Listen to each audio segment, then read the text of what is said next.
Good morning and welcome to this video about the theme creator for Qlik Analytics Apps.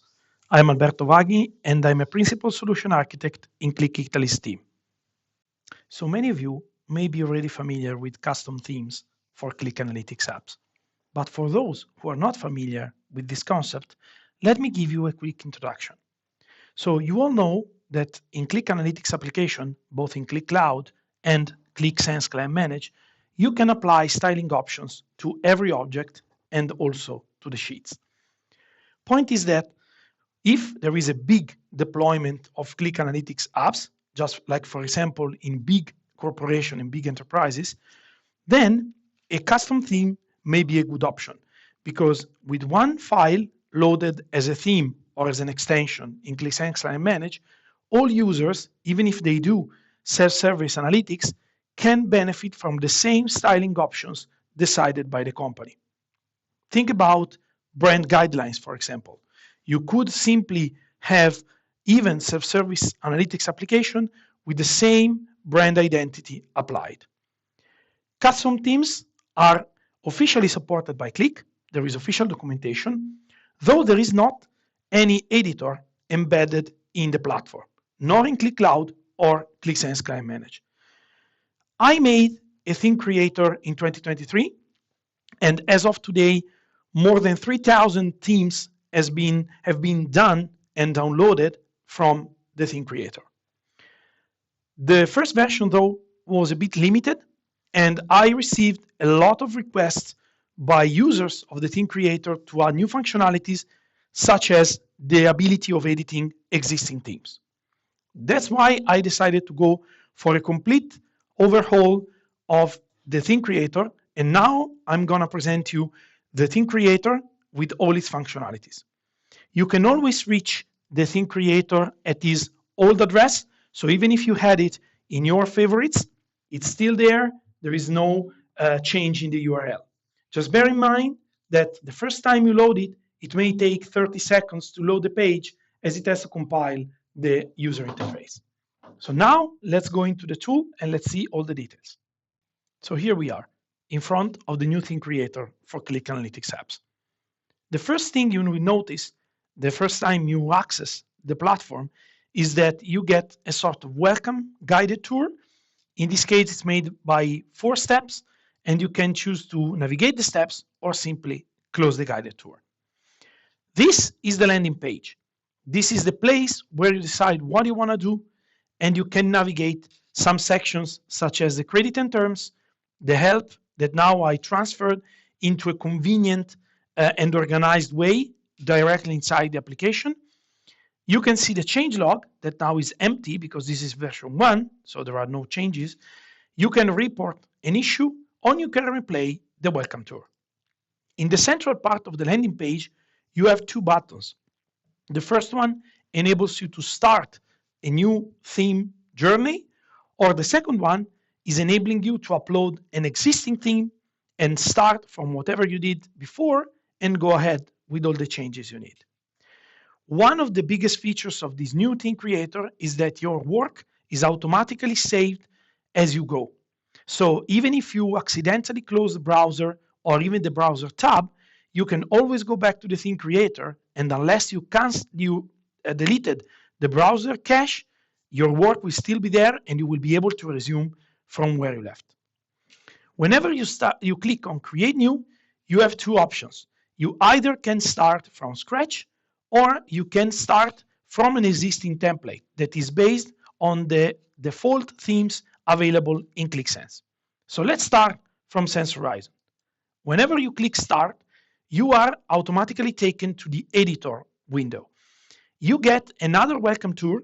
Again, you can decide to go through the tour or simply close it. You can always replay it from the top bar.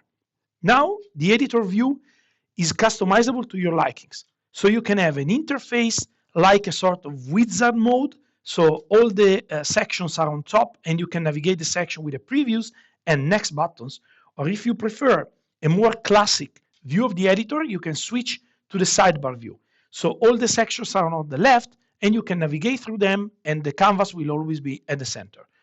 You can also choose a different size in terms of width for the canvas. Now, let's go to the different sections. In the first section, you have the theme definition. So theme definition is basically the name of the theme, the version, the author, and the description. The only thing that is really mandatory here is the name of the theme. As you can see, if there is no name, the generate and download theme button is disabled. In all the sections, you will find a small question mark near the title, and this question mark is basically the ability to open the help that is contextual to the place where you are at the moment. So let's give it the theme a name. So test theme, for example, and now you see that the button has been enabled. I can put a version, but again, this is optional. I can put an author, but again, this is optional, and the description is optional too. I can click next, or I can simply click on top on the top bar where the sections are, and I can move to the variables. Now, variables are a very, very important element of custom themes. Think as variables as the same role as they have in Qlik Analytics Apps. So you create a variable that can be either a color or a font size, and then you can use the variable in all the different places inside the editor. So even if there are 10 or 15 properties in your theme that needs to be light gray, if the light gray code is defined in the variable, then if you want to change the variable, because you want to change from light gray to red, then every element that is using that variable will be red. So that's very, very convenient. You can create a new variable just by clicking the green button. The @ in front of the variable is mandatory by documentation, so I decided to embed it in the name. So you just give the variable a name, and then the @ will be automatically added. You can choose to have a variable as a color or a font size. So let's imagine I want to create a red one, so I can create like light red. And if I click add, I can see my variable here. All the variables can be edited just by double clicking the row, and then the model will open and you will be able to to modify it. If you want to delete it, you can just click the X and it will be deleted. Just pay attention. If you delete a variable that has been used in several elements in the theme, just go back to the elements and change the variable to another one or to an explicit value. Main theme properties, this is very, very much similar to what we used to have in the old theme creator. And again, I want to highlight the difference between the current, let's say the old theme creator and the new one. You can choose either an explicit value or a variable. Keep in mind that the variable is only available if there is a variable of the corresponding type. So now in the case of general font size, I cannot use the variable option because there are no variables that contain font size, okay? So just bear in mind that if this is not working, it's not a bug, maybe you don't have any font size variable. You can switch between the subsections on this bar below the title. Custom style properties, this is dedicated to some properties that are not available in the styling option in Qlik Analytics Apps and require a CSS instruction. For example, the ability to load Google Fonts. You can click here, there is a disclaimer, please read it, and be sure to enable the content security policy in Qlik Cloud, because otherwise they will not work. You can pick any font you want, and the let's say font preview is here at the bottom, and once you decide to select it, you will find your selection here below. Okay, so this is very important.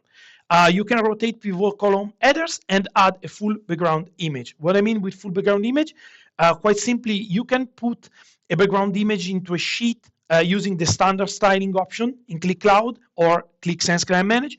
But if you use the standard option, there is always a 5-pixel padding around the image. So there could be situations in which this padding is not wanted. So you can flag this option in order to remove it. So that the image will be full screen without padding in your sheet. Then we have the common object properties. Again, this is exactly the same as the old one, so we'll not go through all of them. There is a specific and contextual help in all the sections. Another big news of this new thing creator is that I added specific object properties. There are many properties exposed into custom themes for every single object in our library. So I decided to enable them inside this section. So you can see that, for example, map chart, list boxes, scatter plot, even the straight table have a very detailed amount of options that you can decide to go for and customize to your likings.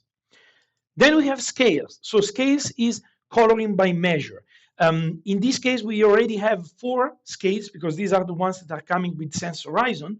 Even you can double click to edit an existing one, or you can decide, for example, to create a new one. And in this case, I could say test scale, for example. I can choose to have a gradient one, a diverging gradient, and I could decide to, for example, add red and maybe blue. So in this case, my new scale is here below. Again, I can double click it to edit, or I can just delete it if I don't want it. Then we have palettes. So palettes is coloring by dimension. And again, you can double click a palette and edit. You can also do a reordering of colors just by dragging and dropping using this dotted handle on the left of the color. This is valid for scales, palettes, and UI palette. UI palette is basically the palette that is shown whenever you want to pick a font color or similar. Again, there is only one. By documentation, we can create only one palette, but you can customize all the colors you want in this palette. So once I'm happy with my result, I can just click on generate and download, and I will be able to download a zip file. So if we go into the into my zip file, I can just check whatever is inside my zip file, right? So I have QX, JSON, and CSS. CSS is needed because we flagged 2 options. One is to load the Google font, and the second one is to remove the padding. These options will be also parsed whenever I upload an existing theme. So now let's clear my browser cache in order to, let's say, start from scratch in a certain way, right? And now if I go back to my theme creator, okay, I'm starting from scratch. I'm uploading an existing zip file. And as you can see, my theme is absolutely reloaded. Also included custom style properties. So you can go ahead, do all your changes. So let's make another example. I want to create a new scale. This is a new scale. I accidentally close the browser. Let me just copy the URL. I accidentally close the browser. Then I reopen the browser, maybe even the day after, okay? And if I get back to my theme creator, I can see there is a new button in the middle that is resuming the last. So if I go and resume the last, I can see my new scale here, okay? So this is very convenient. You will never lose your job, even if you accidentally close the browser. So I will let you explore all the options. I thank you very much for watching the video, and I will wait for a new video.